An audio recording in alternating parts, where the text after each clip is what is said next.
Welcome to Inside the Firm, a podcast dedicated to small business owners and hosted by entrepreneurs, Alex Gore and Lance Cayko. Each week, they take you on their journey of how to start, run, and grow a business by bringing you inside their architecture and real estate development firm. Get a behind-the-scenes tour of how these business leaders manage their clients and foster company culture while creating new and innovative projects. And now your hosts, Alex Gore and Lance Cayko. Welcome to another episode of Inside the Firm. My name is Al Grammer Gore. I am here with Lance Graham Cracker Cayko. He's brown. Sweet. He's golden. And sweet. Yeah. If you want to be as good as grammar as I am at Revit, Wow. take a look at RevitRocketShip.com. Bold statement. That's what I mean. Take a look at RevitRocketShip.com. It will put a booster engines. I had to explain to my wife. There was a movie. I'm sorry to go off script. It's all right. It's Friday. Hey, Moonfall. Right? Yeah. So you'll see a problem with the rocket, and one of the booster engines goes out on the side of the old, what were they called? Discovery and stuff like that. Those are solid rocket boosters. Once they're lit, they do not unlight whatsoever. They burn out like a candle. If you want those boosters on yourself for Revit, go to RevitRocketShip.com, where yours truly teaches you how to design, model, detail, and produce drawings that will increase your responsibility, hopefully increase your reward. RevitRocketShip.com. With project conditions changing and limited time to get things done, it's good to have information at your fingertips. ArcCat.com provides architects, engineers, spec writers, and contractors with the most comprehensive libraries of building product content and design so you can access it quickly and efficiently. Even better, my favorite part, ArcCat.com is free to use, requires no registration, no data mining. So visit today and access the information you need now. That's ARCAT.com. Last but certainly not least, I'm repping it, the luxury division of Pella, a world-class collection of brands brought together to provide window and door solutions to the building industry and beyond. Duratherm and Riley are the true pioneers of industry. They are doing what no one else has done, building and designing beyond the status quo. These brands do not push beyond the limits. They set them. Explore PellaLuxury.com/the firm. That's PellaLuxury.com/the firm today to learn more about the wonderful products over at Pella Luxury. What do we got next? We got me. Hey, Lance. So, Cracker. It's Graham Cracker. So last week, we had sort of a teaser, a little Monday morning, your shot of Monday morning coffee on the podcast, on the Friday show. The shot was with Tyler Suomala, and he is going to be a featured guest on the November 7th show. We're recording this today, October 14th. Stay tuned for that one. Subscribe to it. There's a premiere set on YouTube if you want to watch on YouTube about it. But he brought up, and we did sort of an exercise, and then Alex and I pre-workshopped it last week's episode. But then we thought about it further and thought about how we can actually come up with, we think for us, it's about coming up with transformational statements for sort of the three categories of business architecture work that we usually target, which is single family, multifamily, and then commercial. And then we got with our marketing team and we started talking about the next kind of strategy. The last episode, which piggybacking on top of this is, and the title of this episode is How to Workshop Compelling and Effective Google Ads. And so I'm kind of packaging that all together. So what I did this morning is I workshopped on my end of it, and I wanted to present these to Al. So everybody who's listening at home or wherever you're at, you could do this as well, right? Let's say your focus is just single family. We'll start with that, okay? So I basically, up on the screen here, I've got pulled up how we workshop this. I did. So I started with single family, and there's three questions that you basically need to ask yourself. First one is, who's your ideal single family client? Second one is, what is the outcome/product? Third is, what makes you different? And so this actually took a lot of writing and then reworking the writing and all of that. So let's go back to number one. Who's your ideal single family client? And then a little note you need to make to yourself is make sure there's an adjective before the noun to make it specific. So for us, the shortest, most fat I could cut out of this was an affluent family. That's who can afford our services typically, right? Okay. The second one is what's the outcome/product? And then again, the note is using a specific adjective, i.e. modern home, sustainable design, unique residence, etc. For us, I said a modern home. So who's our ideal single family client? An affluent family. What's the outcome and product that we deliver usually? A modern home. And then what is the third one is what makes you different? In other words, what do your clients love the most about working with you? So what I said is our clients love effective communication skills and stress-free, streamlined approach to design. Then you take all these three and piece them together. And here's what I came up with for what I would consider like a good draft at this first copy. We design modern homes for affluent families using our effective communication skills and stress-free, streamlined approach. Thoughts, Mr. Gore? Okay. I like that it's broken down. And what I would say to anyone that's listening, and also to Lance, but he probably already knows this, is workshop it, meaning put something out there and then iterate. Mm-hmm. Part of the design process is to iterate. I think you already did the first two levels of iteration, writing it down and then condensing it. Now I'll have input, another iteration. Lance will have input, another iteration. Then we'll probably come together to some final thing. And then Aaron will have something to say about it. And then that will be the final project, right? Yeah. Correct? Yeah. So my reaction? No. What do you contribution to this? Yeah. I think it's correctly stated. I think you are correct that it's affluent families, but people don't view themselves as that. So they're gonna be like, "What? I'm not affluent." You know, like especially, I mean, you drive by these Vail, all these other people. That's what they think. Affluence. That's it. Yep. Aspen is affluence. Yeah. Okay. Yeah. But even if it's true that they are, you know what I mean? Like it just, who do you compare yourself to, right? So think about this. I'll put a word out there. A growing family.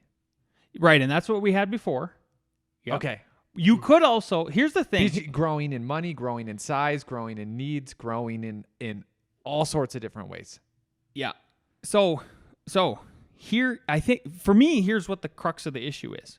I get why you'd want an adjective before the noun, because an adjective really condenses it and points to exactly who is hiring you, right? Yep.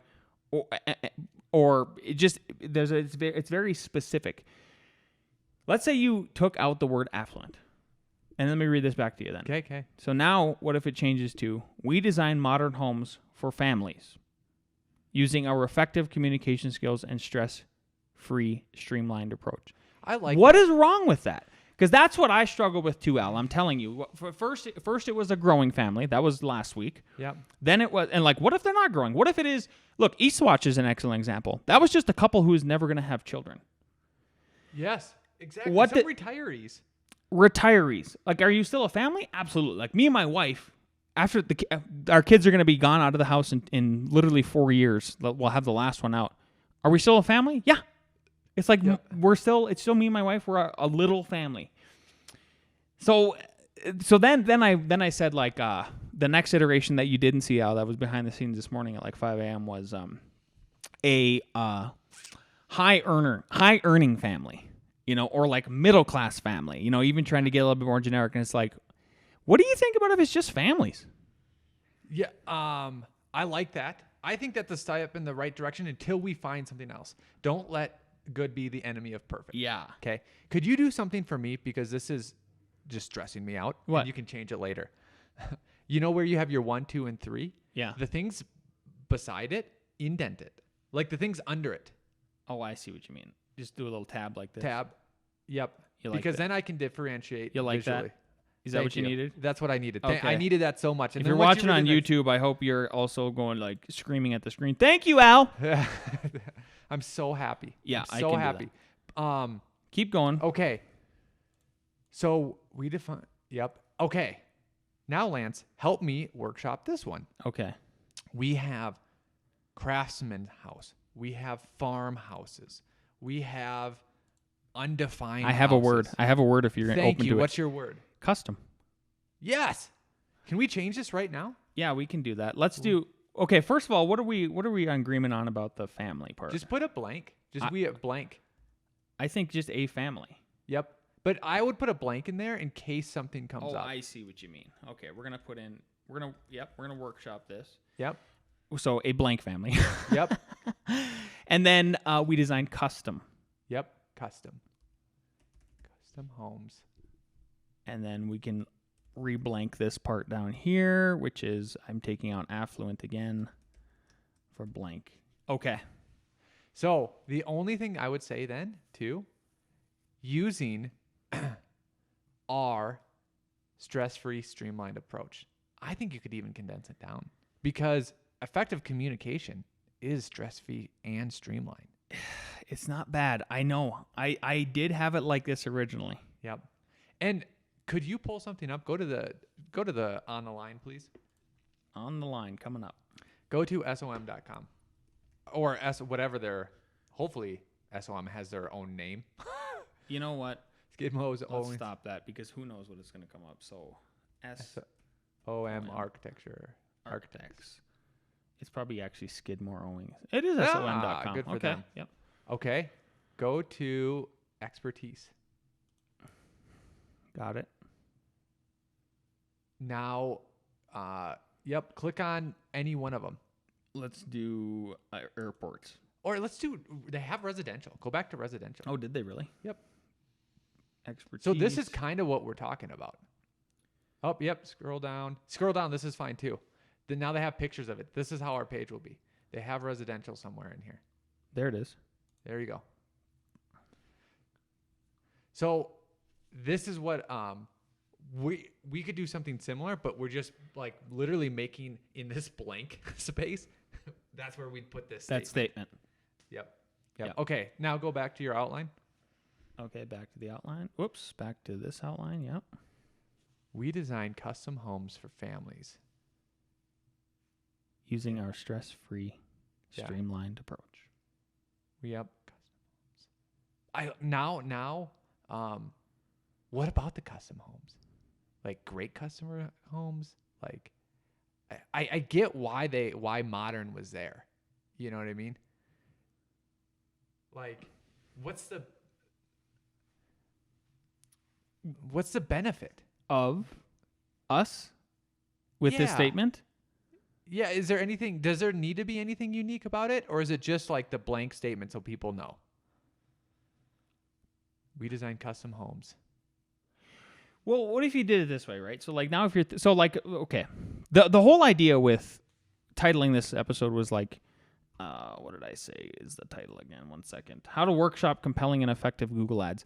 You only have, what you used to have to do was you only had 90 characters for your description of your Google ad. Yep. So like the heading would be like, Colorado Architects. And then it would be, then the tagline / the description, 90 characters or less would be, we design custom homes for families using our stress-free, streamlined approach. Then, and so just so everybody knows, what that ends up being is, and I'm going to count the blank in here, it doesn't really matter.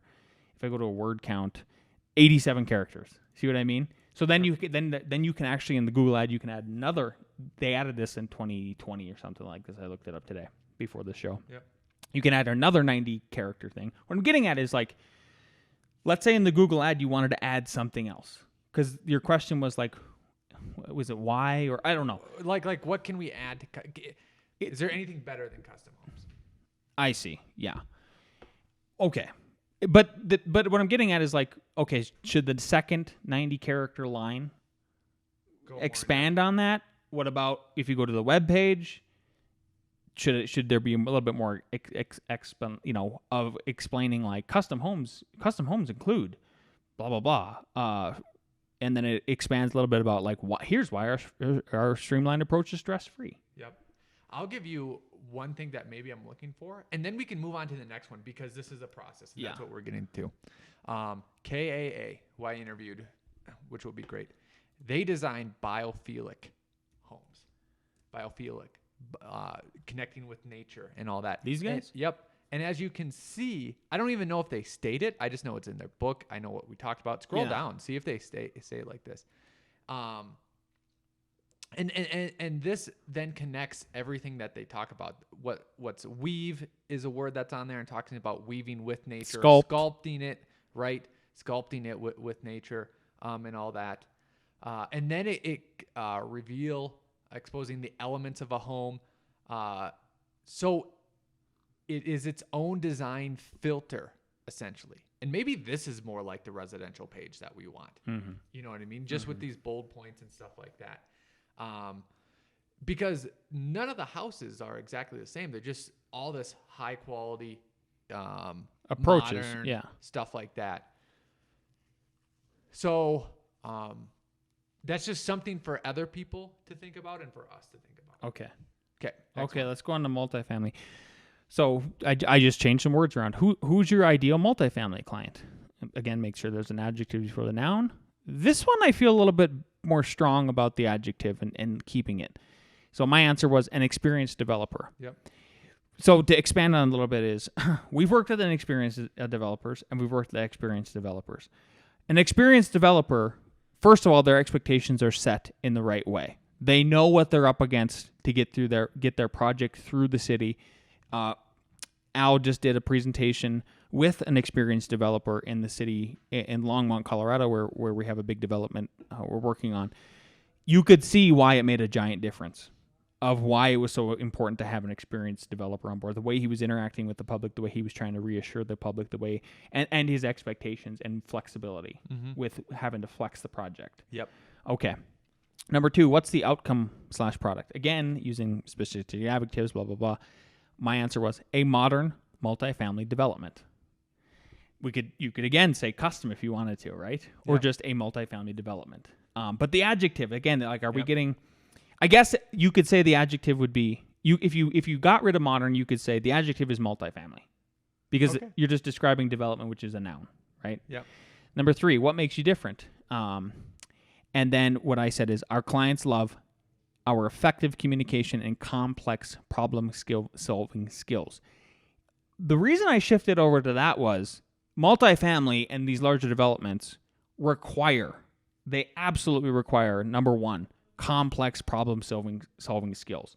It is much more complex of a problem to do a multifamily than a single family. Yep. There's way more pieces involved. All the way from the sub-consultants down to the developer to the codes. It's just much more. So you have to have complex problem skills, and then effective communication is absolutely necessary in order to get those problems solved, which are complex. Yep. So the conclusion was we design modern multifamily developments for experienced developers using our effective communication and complex problem-solving skills. I actually love it. I only have one small change. Okay. And I'll tell you why I'm okay with modern in this example. Ooh, now he's okay. The essence of all of our projects that we've done are modern in the sense of like these townhome projects. Yeah. Like the design, if it's not modern, it's modern farmhouse. There's another one that we're doing. It's craftsman, but what we're doing to the insides is actually modern. Like we have a office space. Like we have bedrooms, and then we don't have a bedroom that can just be used as an office space. We have like a 7x6 area that can't even probably be classified as a bedroom. That is just an office because it fits in the right place. Things we wouldn't have done before the pandemic. Yeah. You know, the way that we do the stairs and the outside and the push and pull, like these are, even if it's craftsman, it's still modern craftsman what we're doing. Yeah. So the developments and then experienced developers is too much D's in my head. So I would just change it to, we design multifamily projects for experienced developers. Multifamily projects. Oh, we design multifamily projects. So it would change from development, a modern multifamily project. Yep. Now, yep. When you put it there, just read it, and I think it just sounds better. Okay. So now the conclusion is we design modern multifamily projects for experienced developers using our effective communication and complex problem solving skills. I like that too. Bam. Okay, we got to the single family one. It's interesting we're getting hung up on that. I'm with you though, because like I don't want to do just modern houses. I actually like traditional, and I like even again if somebody's listening and they're like, hey, I want you to do a pure brick house, please call me because I want to do that once in my life. Yep. Okay, third one is commercial. Who's your ideal commercial client? Well, I said an experienced business owner. This again is pointing back to the developer. The what I was saying about the experienced developers is, if you're an experienced business owner, you're prepared mentally for what you're trying to do. It is very, very hard to start a business. It is very, very hard to not only start a business, and I don't mean just the filing of the paperwork, but the capital, the time investment. And then it is also very hard to make sure that it is going to continue. The first 7 years, most businesses failed, all that kind of stuff. Second one was, what's the outcome/product? A custom commercial project. Third one, what do your clients love most about working with you?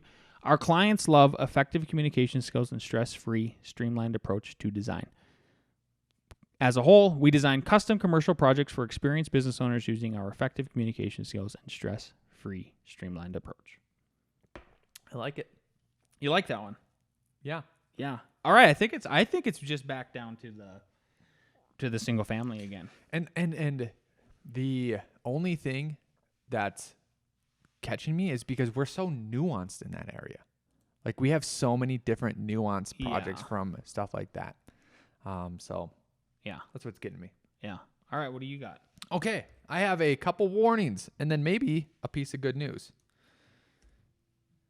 My computer went to sleep. There we go. The good news, inflation. Okay. Okay. This is from September 30th, which is not too long ago. Okay. This is Twitter Cassandra, which is Michael J. Berry, who was the main character in what's that movie, Lance? Barry? The financial crisis movie that had that great actor in it. Leo. Nope. The Big Short. Oh, yeah. Okay. Yep. The Big Short, right?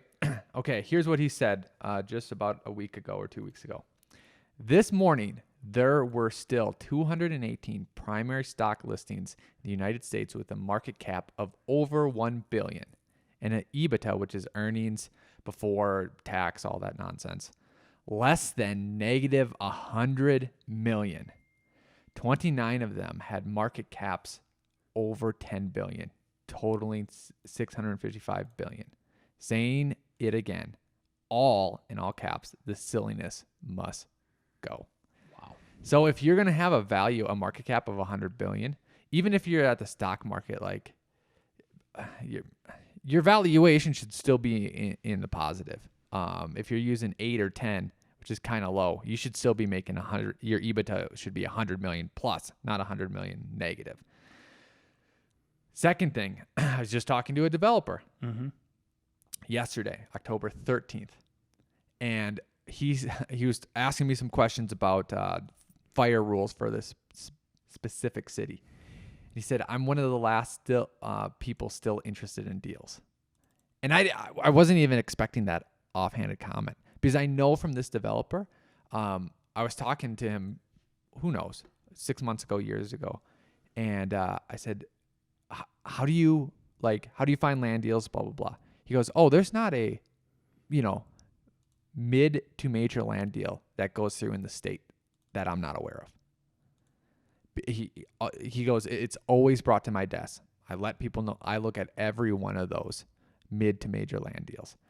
So how much of a warning is that? Saying I'm one of the last people still interested in deals. Oof. Wow. Yeah. Wow. So we'll get to how to react to that. But the good news, everyone is upset at the Fed that inflation is still at 8%. 8.2%, just so everybody knows, it rose 0.4% year over year basically from October of last year to this year, and that's why it's still ticking up despite the rate increases from the Fed, which are right now the rate is 3 to 3.25%. Yep. What I think they should be selling, because I think it's somewhat true, is, hey, if we weren't doing this, I know it's 8%, 8%, 8%. It should have went from 8% to 12%, 12% to 14%, 14% to 16%. These measures are working. And this is obviously acknowledging the silly game that the Fed plays. But in their silly game that they play, like, think about all the money that they printed.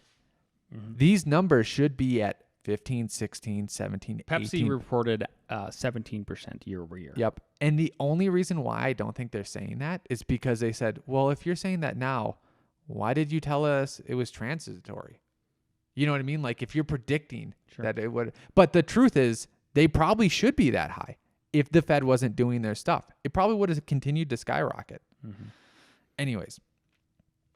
So how to react to this? Well, one thing. Did you know that every single time, and there's been a few instances of this, that I read this, it's true, that every time that inflation goes over 5%, the only way they have ever tamped it down using their monetary policy, their MMT at this point, is that they have increased rates to be over the 5%. It's the only way. So if that holds true, then you have at least 5 basis points to ratchet it up if this is the same. And one question I want to differentiate: does the Fed is only the prime loan lender? Does the interest rates on actual loans, which are about 3 points higher, is that what has to be higher than 5, or the base? The base. The base.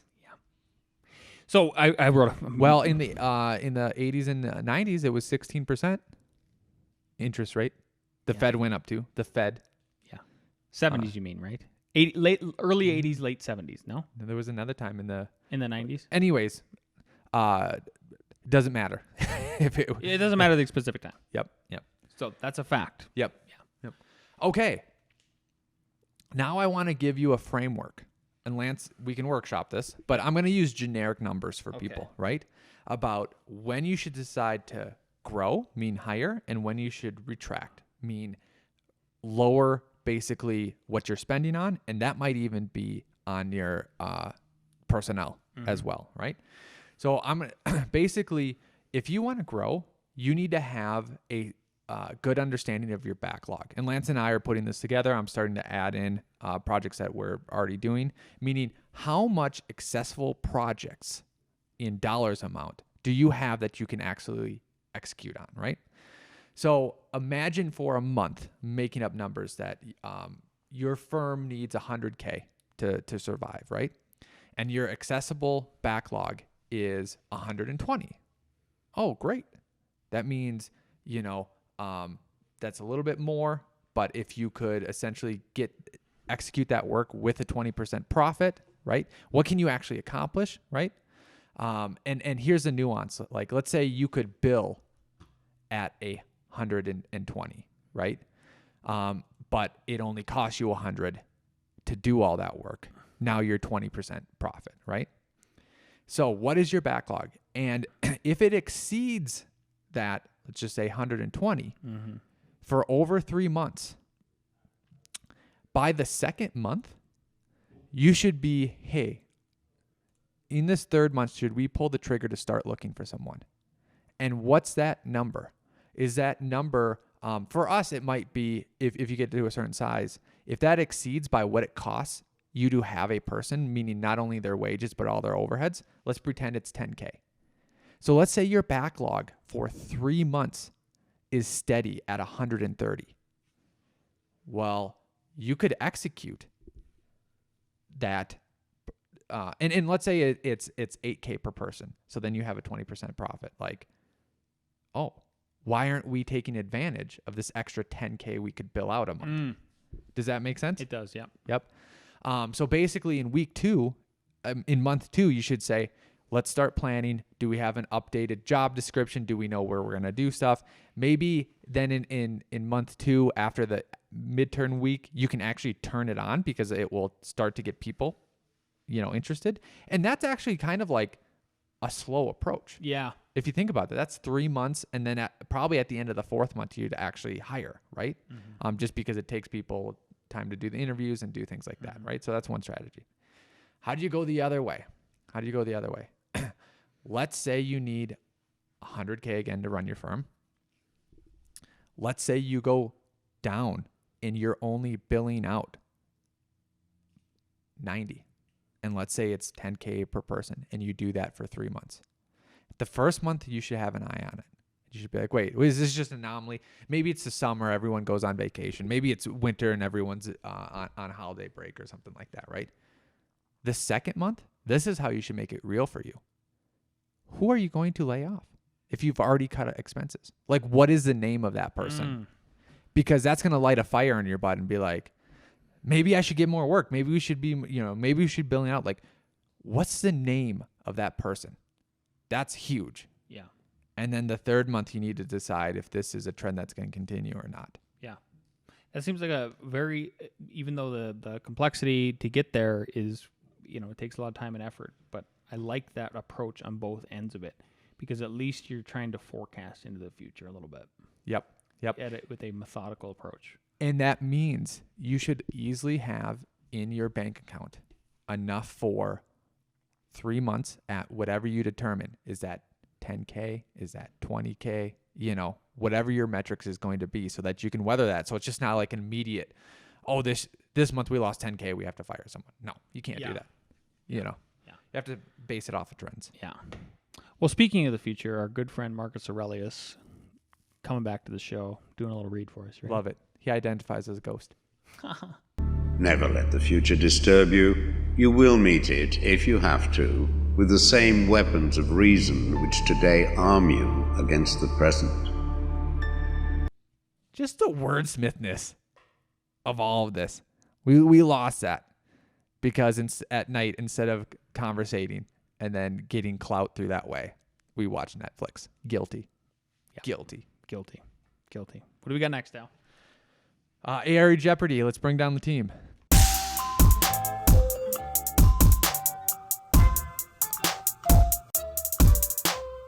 Question number 1. Typically at what building height in feet are fire aerial apparatus roads required? Is it A, 15 feet, B, 25 feet, C, 30 feet, D, 50 feet? Typically at what building height in feet are fire aerial apparatus roads required? What do we got? B, C. It is 30 feet. 30 feet. Question number 2. If a 26-foot wide aerial apparatus road is required because your building is over 30 feet, the proximity to the building must be located not less than blank feet, and I wrote this wrong, and not farther than blank feet from the road. So the first one, it's going to be 2 parts, is you can't be closer than this amount. And the second number is you can't be farther away. Your building from that 26-foot road, from edge, can't be closer than how many feet or farther away from by how many feet. Is it A, 15, 30? Is it B, 15, 25? Is it C, 12, 24? Or is it D, 15, 50?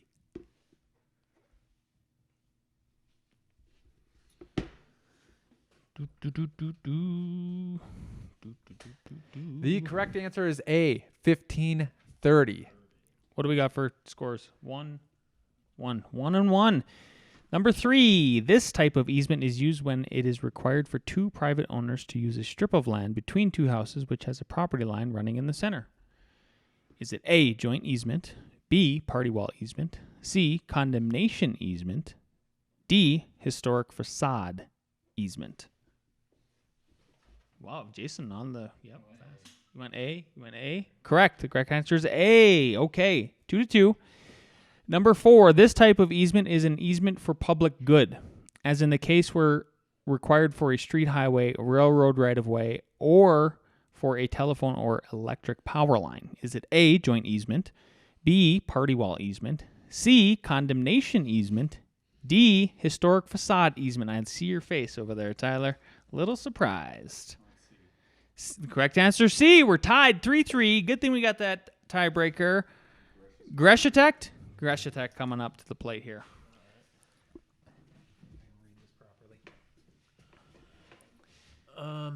Is this just one write down? Eat the mic. All right. So whoever writes this down first. Yep. The AIA's B series contracts are a series of agreements between what two parties? Whoa! Where are we eating, sir? Lucille's. There we go. Take us out. All right. If you like this episode, you know what to do. If you're watching on the YouTube, please like, subscribe, leave us a positive comment. If you're listening on terrestrially, the iTunes, the SoundCloud, whatever, make sure you leave us a 5-star review. We'll see you next week.